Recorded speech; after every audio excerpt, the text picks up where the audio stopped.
अगर आप भी अपनी जिंदगी को आसान बनाना चाहते हैं तो जल्दी से सब्सक्राइब कीजिए ब्रिज कन्या को। दोस्तों, जैसे दिन के बाद रात होना निश्चित है, ठीक उसी प्रकार ये भी निश्चित है कि जिसने भी इस मृत्यु लोक में जन्म लिया है उसे एक ना एक दिन मरना अवश्य ही है। अर्थात अगर पृथ्वी लोक पर कोई सबसे बड़ा सत्य है तो वो है प्राणी की मृत्यु। फिर भी कुछ लोग ऐसे होते हैं जो इस सच्चाई को स्वीकार करना नहीं चाहते। खैर, आप सभी ने देखा होगा कि हिंदू धर्म में मृत्यु के बाद शव को जलाया जाता है। साथ ही आपने ये भी देखा होगा कि अगर किसी की मृत्यु सूर्यास्त के बाद होती है तो उसका दाह संस्कार अगले दिन किया जाता है, रात को नहीं। ऐसे में आपने गौर किया होगा कि किसी परिवार में अगर किसी की मृत्यु शाम के बाद होती है तो उसके शव को अकेला नहीं छोड़ा जाता।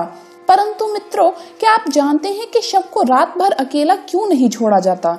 अगर नहीं तो इस वीडियो को अंत तक जरूर देखिएगा, क्योंकि हम आपको इसी सवाल का जवाब बताने वाले हैं, जिसका वर्णन गरुड़ पुराण में विस्तार से किया जाता है। तो चलिए अब बिना किसी देरी के गरुड़ पुराण की ये बातें जानते हैं। दोस्तों, कौन है जो भोलेनाथ की कृपा ना पाना चाहता हो? अगर आप भी भोले भंडारी का आशीर्वाद चाहते हैं तो सच्चे मन से कमेंट्स में जरूर लिखे हर हर महादेव, जय भोलेनाथ। दोस्तों, भोलेनाथ के लिए एक लाइक तो जरूर बनता है। दोस्तों, हमारे हिंदू धर्म में मृत्यु के बाद शव को अकेला क्यों नहीं छोड़ा जाता, ये बताने से पहले हम आपको ये बता देते हैं कि कब कब अथवा किन परिस्थितियों में शव का अंतिम संस्कार नहीं किया जाता या फिर कुछ समय के लिए टाल दिया जाता है। मित्रों, आपको सबसे पहले बता दें कि हिंदू धर्म में अगर किसी की मृत्यु सूर्य अस्त के बाद होती है तो उसके शव को रात भर घर पर ही रखा जाता है और अगले दिन उसका दाह संस्कार किया जाता है। इसके अलावा अगर किसी की मृत्यु पंचक समय में होती है तो उसके शव को भी कुछ समय के लिए घर पर रखा जाता है और जब पंचक काल समाप्त हो जाता है तो उसके बाद ही उसका दाह संस्कार किया जाता है, क्योंकि गरुड़ पुराण में बताया गया है कि अगर सूर्यास्त के बाद अथवा पंचक समय में किसी के मृत शरीर का दाह संस्कार किया जाए तो उसे मोक्ष की प्राप्ति नहीं होती। इसलिए अगर कोई रात में मर जाए तो ऐसी स्थिति में लाश को लेकर शमशान घाट नहीं जाते और लाश को घर पर ही रखा जाता है। सुबह होने का इंतजार किया जाता है और ऐसे में मृत शरीर को एक भी पल के लिए अकेला नहीं छोड़ा जाता और कोई ना कोई व्यक्ति हमेशा रखवाली के लिए मौजूद रहता है। मृत शरीर को अकेला नहीं छोड़ने का सबसे बड़ा कारण है कि अगर शव को अकेला छोड़ दिया जाए तो हो सकता है कि कुत्ते बिल्ली जैसे जानवर उसे नोच खाएं और गरुड़ पुराण की माने तो ऐसे में मृत आत्मा को भी यमलोक के मार्ग में ऐसी ही यातनाएं सहनी पड़ सकती है।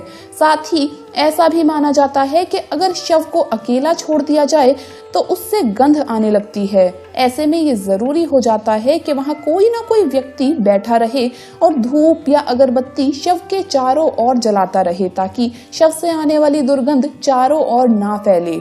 गरुड़ पुराण के अनुसार भगवान विष्णु गरुड़ जी के पूछने पर कहते हैं, हे पक्षीराज, इन सब के अलावा अगर किसी की मृत्यु हो जाती है और उसकी कोई भी संतान नहीं है तो ऐसे समय पर भी शव को घर पर रखा जा सकता है जब तक कि उसका पुत्र या फिर उसकी पुत्री ना आ जाए, क्योंकि जब खुद की संतान मृत शरीर को मुखाग्नि नहीं देती तो उसका उद्धार नहीं हो पाता, अर्थात वो कई वर्षों तक इसी मृत्यु लोक में भटकता रहता है। इसके बाद विष्णु जी बताते हैं कि सूर्य अस्त के बाद अगर किसी मृत शरीर को जला दिया जाए अर्थात उसका अंतिम संस्कार कर दिया जाए तो वो मृत आत्मा असुर, दानव अथवा पिशाच की योनि में जन्म लेती है, जहां उसे कई तरह के कष्ट सहने पड़ते हैं। और यही वजह है कि हिंदू धर्म में रात को अंतिम संस्कार करने से मना किया गया है।